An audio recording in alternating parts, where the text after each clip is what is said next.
If you've seen the thumbnail to this video, you know I'm here to talk about Fightcade 2. But this isn't just a video about a piece of software, it's about what people call the fighting game community.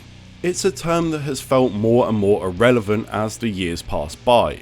The player base for our genre has grown beyond comprehension, and as a consequence, the idea of what the FGC represents, or at least should represent, has fractured.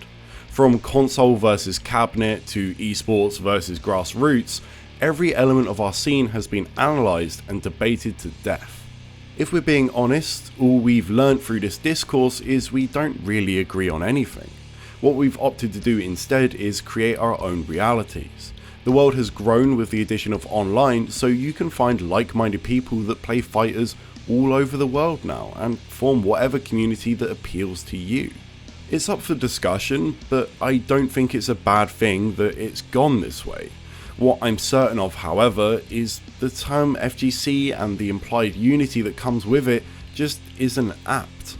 When you're stuck online, which we all have been for 2 years now, rather than having fun with your mates at a house session or meeting up with some new and old friends alike at a local, you instead get caught up in discourse about which game is good, what players have bad takes, and if your favourite title is dead or not.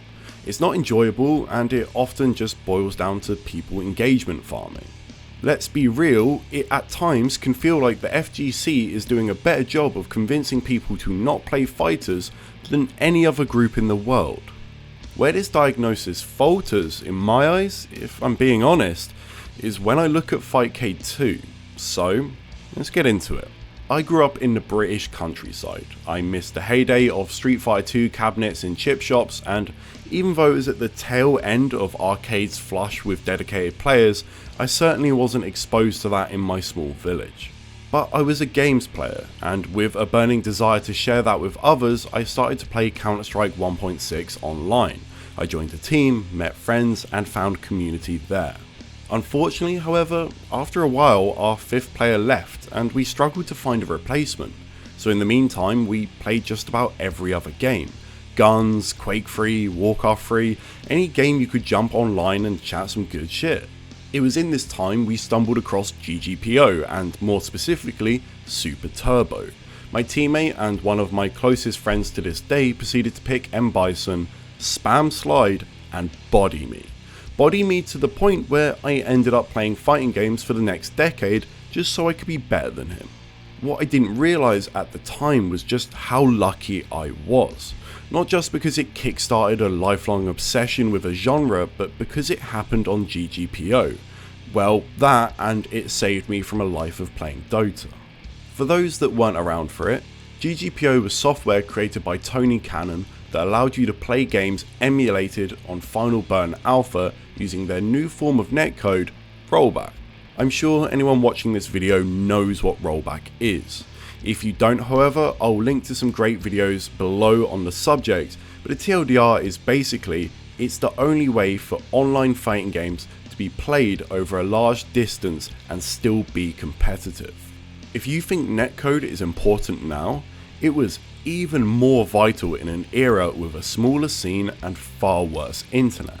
There was no fibre optic around to make delay-based netcode vaguely playable.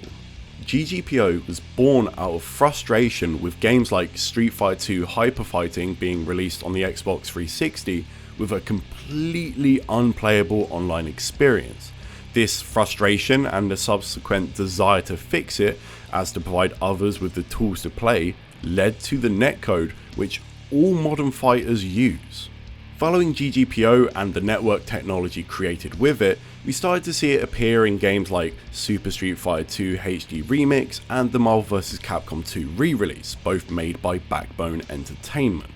Later down the line we had Killer Instinct, Skullgirls, Guilty Gear Accent Core Plus R, Guilty Gear Strive, and a lot of them were helped massively by the fact that they made the GGPO networking technology open source in 2019. Not all of them used it specifically, but they would have some version of it. Eventually, Tom and Tony Cannon moved on to Riot and GGPO shut down. What superseded it, however, was Fightcade. Very similar on a surface level, but it did have some quality of life changes and server fixes, more importantly, to prevent it from going down, which did happen a lot on GGPO. These server issues were actually why pal Pof Olivia created Fightcade. It was originally just intended for friends when everything was down and they couldn't get games, but the positive feedback from the beta testers encouraged him to release it publicly, and when it was met with universal adoption by fans of older games. In 2017, Fightcade 2 was released as a limited public beta. To say this is an upgrade would be a huge understatement. Firstly, it updated the emulator it used for most games from Final Burn Alpha to Final Burn Neo, which ran way better on modern systems, cutting out a lot of the frame skip we would see on Alpha. It also supported a ton of more games, which led to such amazing memes as the Iraq War got rollback before Smash Ultimate. You and your friends can lose yourself for months in this giant catalogue of SNES and arcade titles. There is truly no end to them. A small but also huge change was the ability to join multiple lobbies. Let's say I want to play Alpha 2, which I always do. It's not the biggest game on Fightcade, especially if you're from Europe and play primarily during the day. What I can do, however, is join the Alpha 2 lobby, join X-Men vs Street Fighter and Super Turbo. What this means is, I know I'll get games, hopefully in Alpha 2, but if not, that's fine. I'm not just waiting on one thing and will have matches no matter the time of day. It's all an intensely quick process. Here's me jumping on and playing some ST with a friend. As a comparison, here is me connecting to Strive servers. I know this is a joke, but seriously, just being able to play at any point and load up and see if people are about for games in literal seconds is a huge deal. They also added a ranked system into Fightcade, which, don't get me wrong, it's rudimentary, it's not groundbreaking or anything, but it does give a vague indication of a player's ability, which is all you can really ask for. With it, however, more importantly, was being able to ask for sets to a specific scoreline. You can ask for a first to 5 or a first to 10, whatever you like, without needing to go into the game and then type it out to them and see if they want to play to that. So we've been talking for a while and you probably think this is pretty cool, but you're wondering how the FGC aspect kicks in. And it's in how each community for their respective game supports the titles. Of course, we have discords filled with passionate players running sets, tournaments and posting tech. That is to be expected. We can find that for just about every fighting game title at this point. Where it got deep though was when not too long ago FB Neo introduced Lua scripting functionality, and that was quite literally a game changer. A lot of these games found on Fightcade didn't have a training mode, and if they did, it was terrible, or released 2 decades on a console port that wasn't even arcade accurate. To get around this, on emulators, people would use cheats to vaguely recreate a PC training mode. They would find the hex values for things like health and the clock, then fix these values so they wouldn't go down and you could sit in 2-player mode for as long as you like, practicing combos and setups. Very rudimentary, but it certainly filled a void. With Lua scripting, you're able to create far more complex logic, and so the community members literally made training modes that are better than the developers could have. Street Fighter Alpha 2 didn't even get a training mode in the garbage Anniversary Edition, but you give some players the tools to make what they want, and suddenly I've got a hitbox viewer and a record replay function that I've wanted since I was a kid. People go even further than this. If you ever want to blow your mind, load up JoJo's community training mode. It's even got trials, for God's sake. You can learn the game's basics without ever having to leave for a wiki page.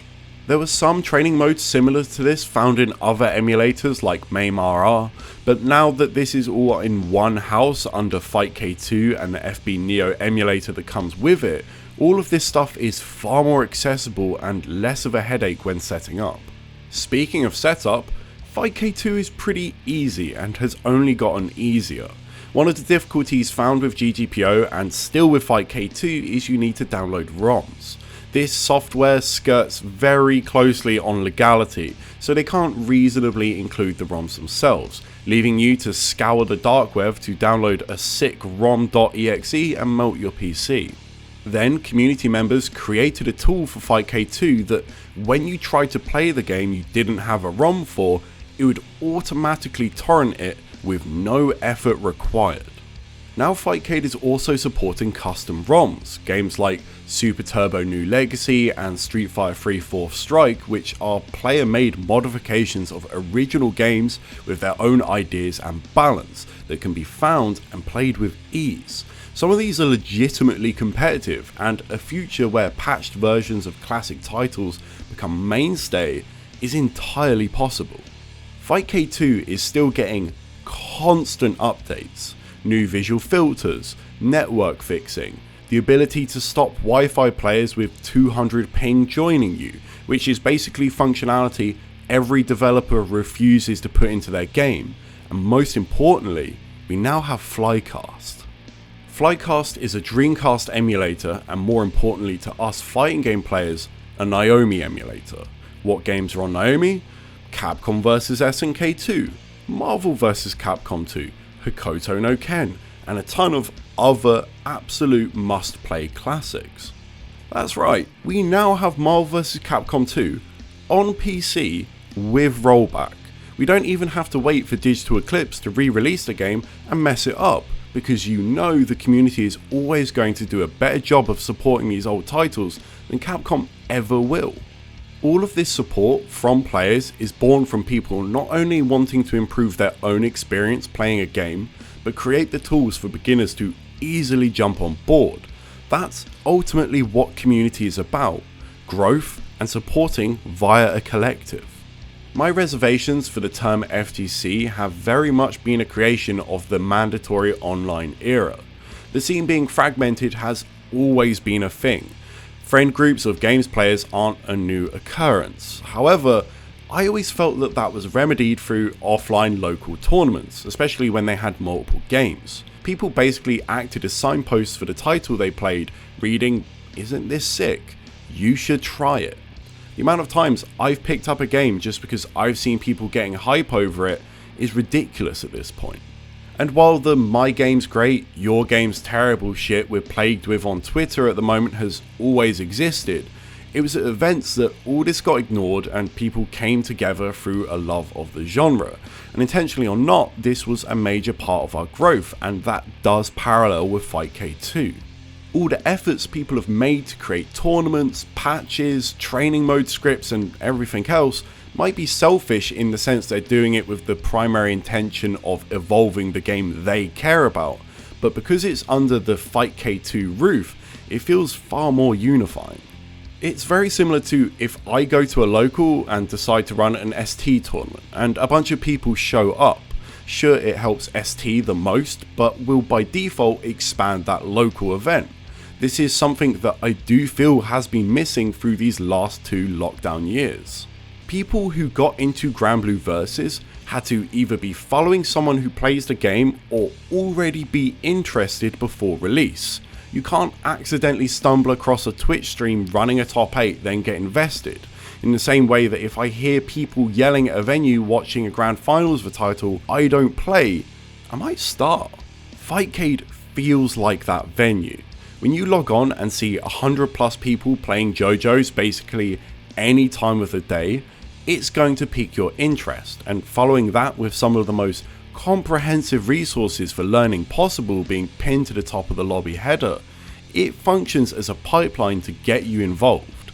Plus, Fightcade has a chat system, which, I'll be honest, it isn't always a great thing, but ultimately it contributes a lot to feeling like you're playing with real people, not just staring blankly at a search screen waiting to fight another faceless Ken.